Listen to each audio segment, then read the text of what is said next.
Hey guys, Ryan with Rigs of Death Metal here again.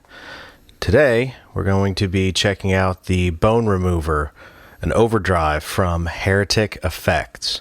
Let's hear it.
Okay, now that you guys have got to hear this thing in a mix, let's chat about it a minute.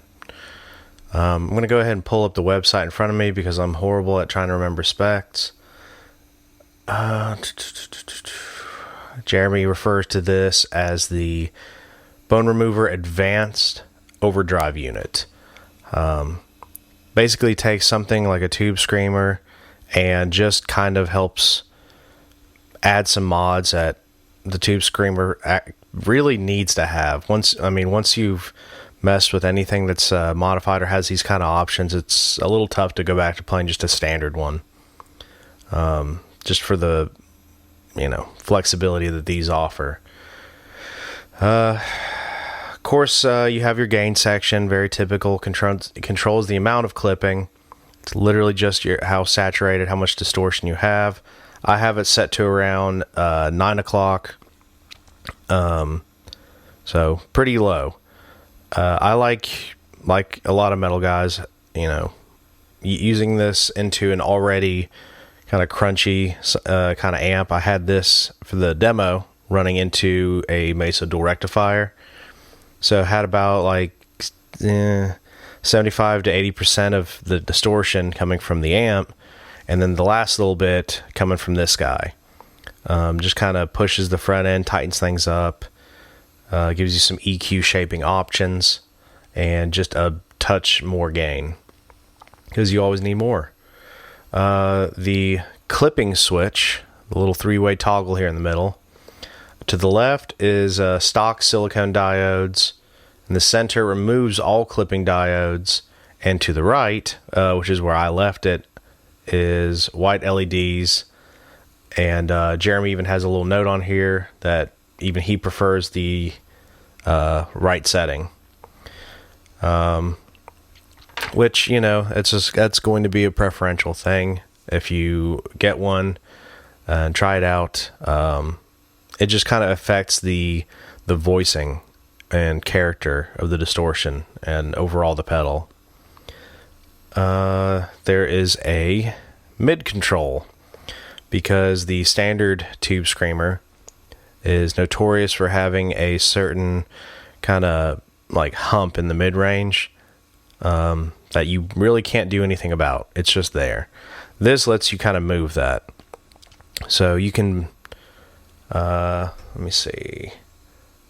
Yeah, I'm not sure how much it boosts how much of a boost it is, but by just adjusting the knob, you can choose what exact frequency in the entire mid-range band or whatever, exactly what frequency you want boosted. If you want more low mids to kind of get a real sludgy sort of sound, if you want to boost the upper mid range just to get everything tighter, more aggressive sounding, or anywhere in between. Tone control, pretty much what you would expect with any tube screamer or overdrive. Roll it all the way off, and you have a kind of a bassier sound. Roll it all the way up, and much more high end. I'm normally, about like there, just past noon, about 1 o'clock, which is pretty much where I set the volume as well. That's the other thing is on a normal tube screamer, if you're boosting the front of an amp, the gain's all the way off, volume's all the way up. On this one, the volume, it has so much gain on tap, and it can push the front end so much, you really don't need to dime the volume. Like I said, I have about 1 o'clock. Gain, I bumped it just a little bit just for taste, just so you can kind of hear a little bit of the character of the pedal itself. And these retail for $139 for a completely handmade, and I believe you can...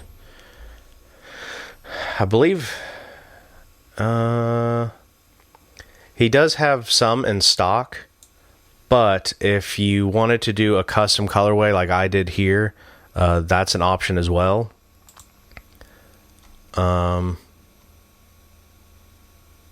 Yeah, you would have to just contact Jeremy and kind of figure that out, but like I chose the green housing, the black print, black hardware, clear knobs, so pretty much everything.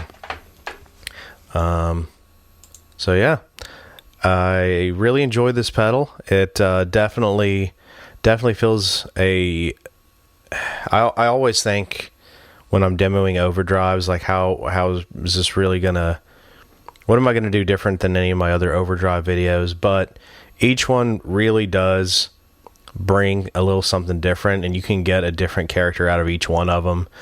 I don't think it is redundant to collect overdrives, because they can just change the character drastically, and it's a lot quicker and easier way to do it than switching amps.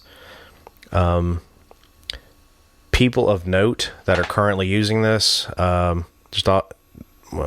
only one I can think of at the moment is Kyle Beam from Undeath, which we featured him on a recent post over on the Instagram and Facebook pages, and he is touring with this. He's a big advocate of it, and his settings aren't too far off from mine. He tends to boost the upper mid range, which actually kind of surprised me a little bit. And he's running into normally a PV30 120.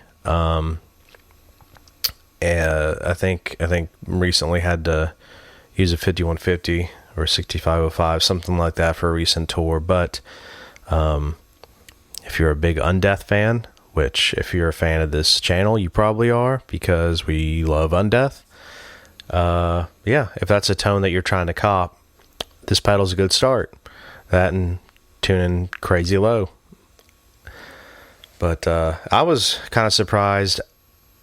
I thought it was going to be a similar sort of tone that I got, and it wound up being kind of Cannibal Corpse reminiscent. I played my Ibanez and Drop A, and yeah, I guess the Drop A tuning running into a profile of a Mesa dual rectifier helps.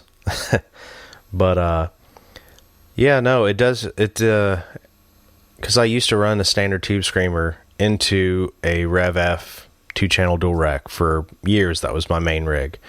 And an overdrive tend to give it that very kind of metallic, percussive sort of sound.